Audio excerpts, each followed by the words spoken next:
की भी लड़ाई हुई, वर्चस्व की लड़ाई हुई। राजनीति में आप देख लीजिए 2-3-4 पार्टियां बनी, धर्म में आप देख लीजिए अलग अलग मठाधीश धर्माचार अपने अपने ढंग से लोगों ने उसको समाज के बीच में ले गए।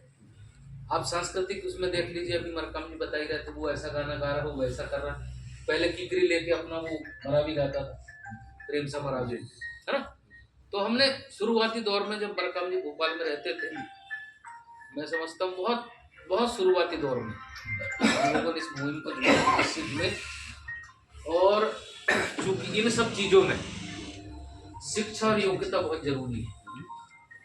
आज हमारा समाज अधर्म और अनैतिक ज्ञान आपको अधर्म की ओर ले जाएगा, तो धर्म की ओर नहीं ले जाएगा। अधूरा ज्ञान, है ना। कई ऐसे लोग देखा हो मैंने जो 10वीं 5वीं भी नहीं पढ़े हो, वो धर्माचार बन गए। अब वो समाज को किस तरफ ले जाएगा। कुछ ऐसे लोग जो ज्यादा पढ़े लिखे थे, टैलेंटेड थे, वो उनके तरफ ध्यान ही नहीं दिया, उन्हें अपने अपने ढंग से अपने व्यवस्था को चलाया।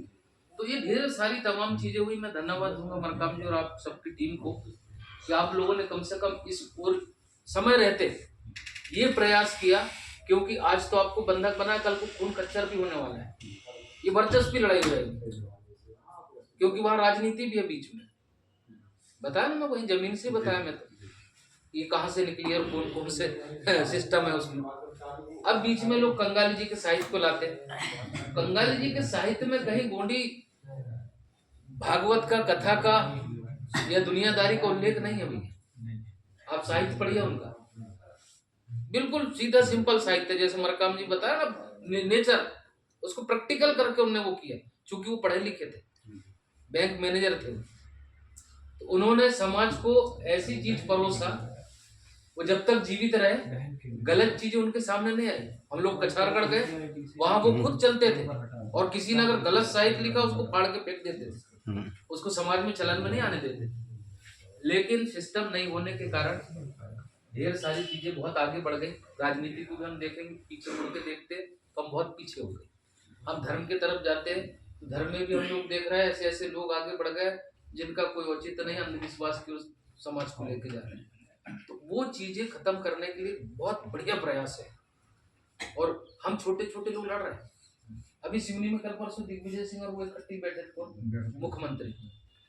हमारे यहाँ भी बड़े बड़े नेता एक साथ बैठते, पर छोटे छोटे लड़ते। गांव में ये कंडीशन है, हम एक दूसरे से 5 साल बात नहीं करते, ये चुनाव के चक्कर में। ये वैचारिक जो मतभेद है, या जो सामंजस्य स्थापित नहीं हो पा रहा है, या किसी में ईगो आ गया है ना, वर्चस्व की लड़ाई है, या एक दूसरे को नीचा दिखा के अपने आप को ऊपर करने की लड़ाई है। उस लड़ाई को अगर वाकई में समाज को अगर हम एक दिशा देना चाहते हैं, या समाज का अगर भला चाहते हैं, आने वाली पीढ़ी को अगर हम सुरक्षित रखना चाहते हैं, हमारी भाषा धर्म संस्कृति को अगर बचाना चाहते हैं, तो निश्चित तौर पे हमको इस रास्ते पे चलना पड़ेगा।